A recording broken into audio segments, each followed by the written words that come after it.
Hey guys, happy Tuesday. Today we're going to be doing GCF Day 2. It's assignment 13. Most of you guys are going to have paper copies. If you're online though, it's going to be assignment 13. Also, as you get done today, if you have not done it already, get your e-learning done for my class from yesterday. I did get my knee surgery. Everything's good. My leg hurts, but you know, whatever. All right, so GCF Day 2. So we already started with GCF, and we figured out, well, we need to figure out what is the biggest number in between those numbers. Okay, and so in the beginning, I'm kind of doing a little bit slower than what I would normally, but if you can already see like what the number is, then that's fine. So we have these two numbers. There's a 9 here. And so we need to figure out what are the factors of 9. Okay, well 2 doesn't go into 9, but 3 and 3 do. Okay, and as before, you're looking for these numbers. These are the numbers that you're going to want to divide into. 2, 3, 5, and 7. Those are the ones that you're going to want to check first. Okay, and then we also have a 36 here. So 2 goes into 36.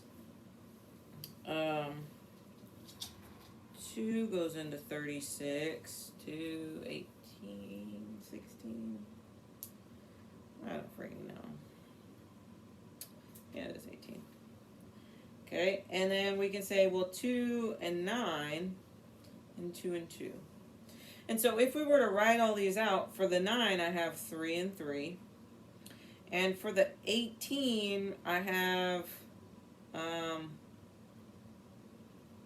oh, 9, this is not 2 and 2. I was like, what the heck? Right here should be 9 is 3 and 3. My bad. Okay, so for the 36, I have 2, 2, 3, 3. And so for us to pick the greatest common factor, we need to have matches. Well, these 3's match, and these 3's match, okay? And so we're going to have a 3 and 3, and we really multiply those. So 3 times 3 is 9. Okay, and so what we're doing is we're pulling out stuff out of that, and we wanted to get it in the form where there's kind of a number sitting outside here, and a number sitting outside here, and a number sitting here. Okay, and so every time you can put your parentheses. And so if I pull a 9, what you're really doing is dividing out.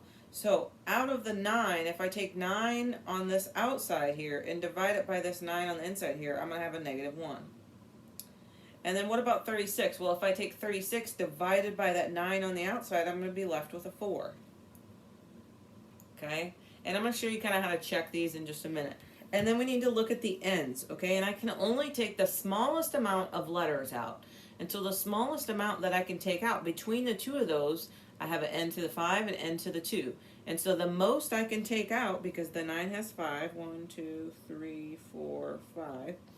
And the other one has 2, 1, 2. Okay, and so the smallest ones I can take out are just going to be 2. So you're going to put an n squared on the outside.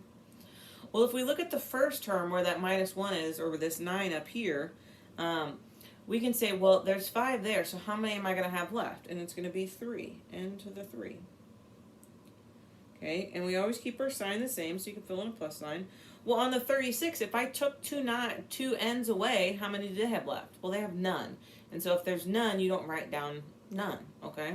And so this is what you're going to get for your actual answer. We factored out the greatest common factor. And I want to show you, normally I'm not like, oh, check your work, but if you wanted to check and make sure, like, oh, did I do that right? You could redistribute and say, well, 9 times negative 1, okay, is going to be negative 9. And I have 2 n's and I have 3 n's because we put them together. And so I'm going to have n to the 5th. And then I have 9 times 4 is going to be 36. And there's 2 n's there. Okay, and so that checks out. That goes back to our top number there.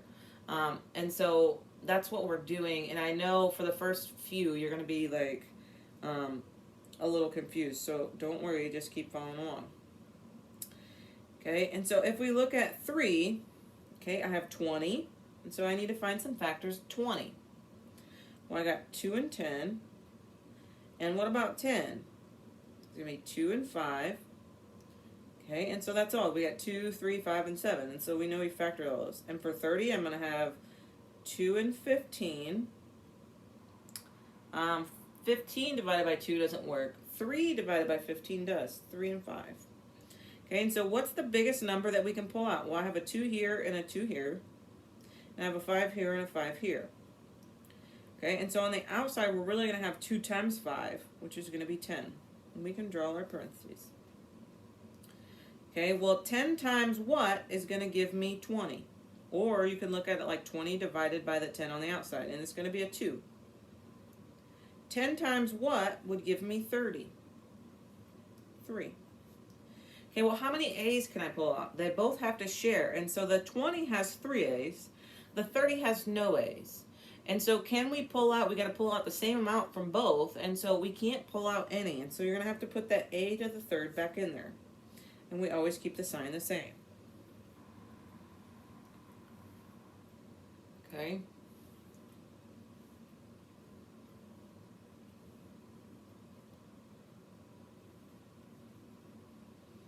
Okay, let's look at 5.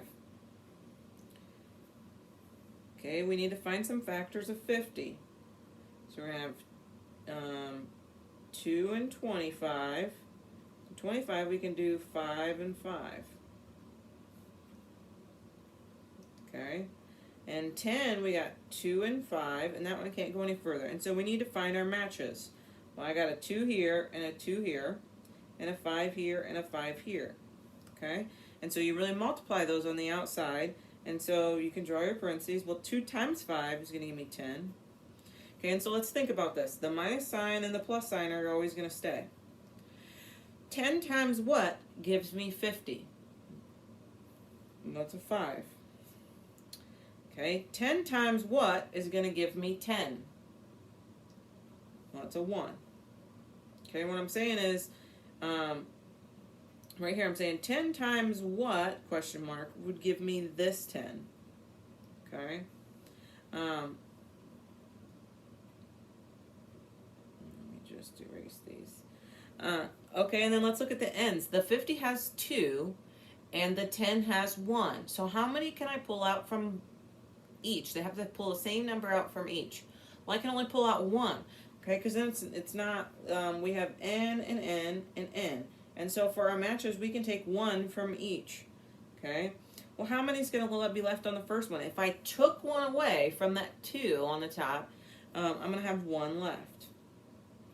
Okay, what about the 10? Well, I had 1 here, and we took 1 away, and so they're going to have none left. They gave up all theirs. Okay, and so that's going to be our answer.